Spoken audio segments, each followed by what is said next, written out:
ഈ സഖാക്കൾക്കും അതേപോലെ കമ്മ്യൂണിസ്റ്റ് പാർട്ടിയിലും അതല്ലാതെയും ഒക്കെ പ്രവർത്തിക്കുന്ന ആളുകൾ, ഇപ്പോൾ കോൺഗ്രസിൽ തന്നെയുള്ള ഒരുപാട് പേരുണ്ടല്ലോ, അതിനെയൊക്കെ എതിർക്കുന്ന ആളുകൾ, അവർക്കൊക്കെ പകർന്നു കൊടുക്കേണ്ട ആളാണ് ജി സുധാകരൻ. ഇപ്പോൾ നമ്മുടെ തൊട്ടടുത്ത് അവിടുത്തെ പരിപാടിയിൽ പോലും ജി സുധാകരൻ ഉൾപ്പെടുത്തിയില്ല എന്ന് കേട്ടപ്പോൾ ഞങ്ങൾക്കൊക്കെ അതൊരു വ്യക്തിപരമായിട്ട് അതെന്താണെന്ന് നെറ്റിച്ചുളിക്കുന്നൊരവസ്ഥയുണ്ടായി. ഇത്തരം അനുഭവങ്ങളൊക്കെ നമ്മുടെ സമൂഹത്തിൽ ആളുകൾ അറിയേണ്ടതല്ലേ? അവരെ ഒഴിവാക്കുന്നതൊക്കെ ശരിയാണ്. ഇപ്പോൾ അങ്ങേ പോലുള്ള ഒരാളെ അത്തരം കാര്യത്തിൽ ക്ഷണിക്കാതിരുന്നു എന്നൊക്കെ പറയുമ്പോൾ തീർച്ചയായിട്ടും അത് ഞാനത് അന്നറിഞ്ഞില്ല. ഇപ്പോൾ അത് ചർച്ചാ വിഷയമായി ഇന്നലെ മുതൽ.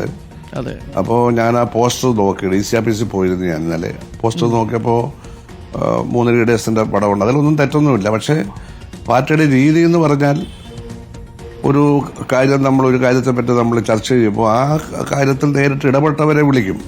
അവരുടെ പൊസിഷൻ ഇപ്പോൾ എന്താണെന്നുള്ള ഒന്നുമല്ല. അപ്പോൾ അത് വിളിക്കും. അതെന്തുകൊണ്ടോ ഉണ്ടായില്ല. അപ്പോൾ അത് സംഘടിപ്പിച്ചവരുടെ മനോഭാവമോ അല്ലെങ്കിൽ അവരുടെ അറിവ് കുറവോ അല്ലെങ്കിൽ അവർ ഇത്രയും മതി നമ്മളൊരു മാധ്യമത്തിലൂടെ കേരളം കേട്ടു. അപ്പോൾ ഇത് പലർക്കും അറിയില്ല ഇതെങ്ങനെയാണ് സംഭവിച്ചത്. ഈ 4 മാസക്കാലം അങ്ങനെയാണ് കിടന്നത്, ഇങ്ങനെയാണ് തങ്ങൾ സമരം ചെയ്യാൻ പോയത്. ഇത് അറിയിക്കുക എന്നുള്ളതൊരു ഉത്തരവാദിത്വമല്ലേ? ബാക്കിയൊക്കെ സെക്കൻഡറി കാര്യങ്ങളാണ്, എന്ത് മനോഭാവമാണെങ്കിലും. തീർച്ചയായിട്ടും അതാണല്ലോ കമ്മ്യൂണിസ്റ്റ് സംസ്കാരം എന്ന് പറയുന്നത്. ചോദിക്കാനും പറയാനും ആരുമില്ല എന്ന് ചിന്തിക്കുന്ന കുറച്ചു പേരുണ്ട്. പക്ഷെ മൊത്തത്തിൽ രാഷ്ട്രീയത്തിൽ മൂല്യച്യുതി ഉണ്ടെന്ന് എല്ലാവരും പറയുന്നുണ്ടല്ലോ. ഗോവിന്ദ മാഷ് തന്നെ എത്രയോ തവണ പറഞ്ഞു. അദ്ദേഹം പറഞ്ഞതിന്റെ പകുതി പോലും ഞാൻ പറഞ്ഞിട്ടില്ല. ഗോവിന്ദ മാഷ് പറയുന്നത് പാർട്ടിക്കെതിരാണ് എന്ന് പറയാൻ പറ്റും. ഞങ്ങളാരും പാർട്ടിക്കെതിരായിട്ട് പറയത്തില്ല. പാർട്ടിയുടെ നയങ്ങളും പരിപാടികളും മനസ്സിലാക്കി അതനുസരിച്ച് ജീവിച്ച ഞങ്ങൾ അതിനെതിരായുള്ള പ്രവണത കാണുമ്പോൾ വിമർശിക്കുകയാണ്, ആരുടെ പേര് പറയാതെ.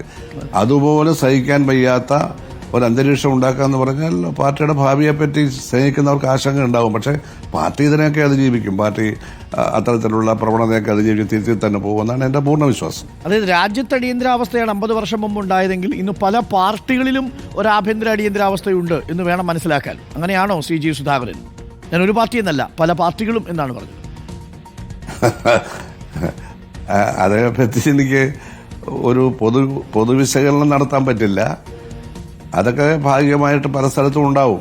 പക്ഷെ മൊത്തത്തിൽ അങ്ങനെ ചെയ്യാൻ ഒരു പാർട്ടിക്കും പറ്റില്ല. അങ്ങനെ പാർട്ടി നശിച്ചു. അടിയന്തരാവസ്ഥ പ്രഖ്യാപിച്ച ഇന്ദിരാഗാന്ധി പരാജയപ്പെട്ട് ദയനീയമായി കോൺഗ്രസ് അധികാരത്തിലിരുന്ന കോൺഗ്രസ് അധികാരം പോയതും കോൺഗ്രസ് ഈ നിലയിലായതും അടിയന്തരാവസ്ഥ പ്രഖ്യാപിച്ചുകൊണ്ടാണല്ലോ. അതുകൊണ്ട് അങ്ങനെ ഒരു അടിയന്തരാവസ്ഥ സ്വഭാവമൊക്കെ ഏതെങ്കിലും പാർട്ടിക്കകത്താരും കൊണ്ടുവന്നാൽ ആ പാർട്ടി നശിച്ചു പോകത്തേ ഉള്ളൂ. അങ്ങനെ സംഭവിക്കില്ല.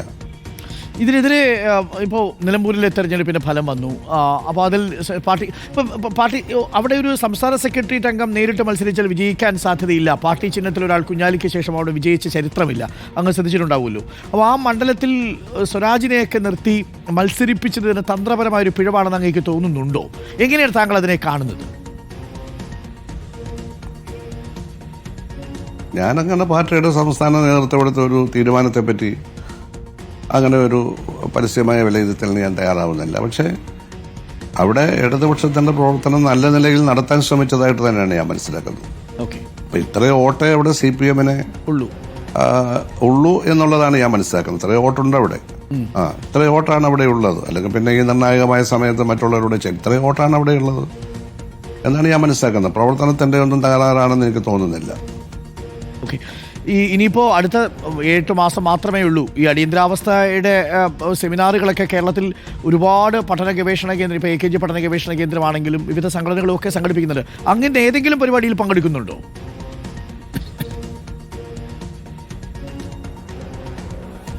അല്ല, പിണറായി വിജയൻ നമ്മുടെ മുഖ്യമന്ത്രി വന്നൊരു മീറ്റിംഗ് ഇവിടെ കഴിഞ്ഞ മാസം നടത്തിയല്ലോ. അതിനെനിക്കൊരു ക്ഷണക്കത്ത് വന്നിരുന്നു. ട്രിവാൻഡ്രത്തു നിന്ന് തന്നെ വന്നിരുന്നു. എന്തോ ഞാൻ സ്ഥലത്തില്ലാതിരുന്നുകൊണ്ട് എനിക്കൊന്നും പോകാൻ പറ്റിയില്ല. പരിപാടിക്ക് വിളിക്കുകയാണെങ്കിൽ പോകുമല്ലോ. കാരണം കഴിഞ്ഞ മുനിസിപ്പൽ പഞ്ചായത്ത് ഇലക്ഷനും കോർപ്പറേഷൻ ഇലക്ഷനും അസംബ്ലി ഇലക്ഷനും ആലപ്പുഴ ജില്ലയിൽ എന്നെ നേതൃത്വത്തിൽ തന്നെയാണ് അതിനുള്ള ക്യാമ്പയിൻ നടക്കുക. 9-8 സീറ്റ് ഞങ്ങൾ നേടി.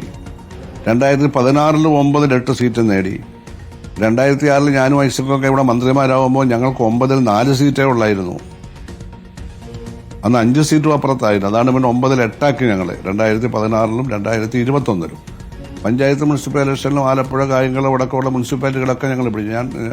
അന്ന് ഇവിടെ ആലപ്പുഴ ജില്ലയിൽ ഞാൻ തന്നെയാണ് മുമ്പിലുണ്ടായിരുന്നത്. കാരണം ഞാനായിരുന്നു അന്ന് സംസ്ഥാന കമ്മിറ്റിയിലുണ്ടായിരുന്ന പ്രധാനപ്പെട്ട സഖാവ്.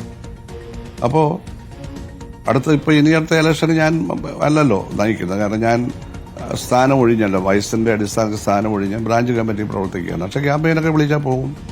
അതാണ് എനിക്ക് പറയാനുള്ളത്. പക്ഷേ അതേ പറഞ്ഞ ഇന്നത്തെ ദിവസം ചുമതലക്കാർ അത് ഏറ്റെടുത്തിട്ട് മറ്റേതെങ്കിലും ഈ വിജയം മുന്നോട്ട് കൊണ്ടുപോകും അങ്ങേക്ക് കരുതാം.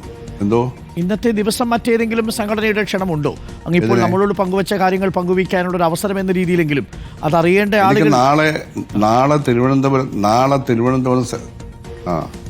നാളെ തിരുവനന്തപുരത്ത് സെക്രട്ടേറിയറ്റിന്റെ മുമ്പിൽ BJP ഇല്ല, അത് ഒഴിച്ചുള്ള മറ്റ് ഒരുപാട് പേര് ചേർന്ന ഒരു സമരം ഉദ്ഘാടനം ചെയ്യാൻ എന്നെ വിളിച്ചിട്ടുണ്ട്. അത് ഫേസ്ബുക്കിലൊക്കെ കണ്ടു.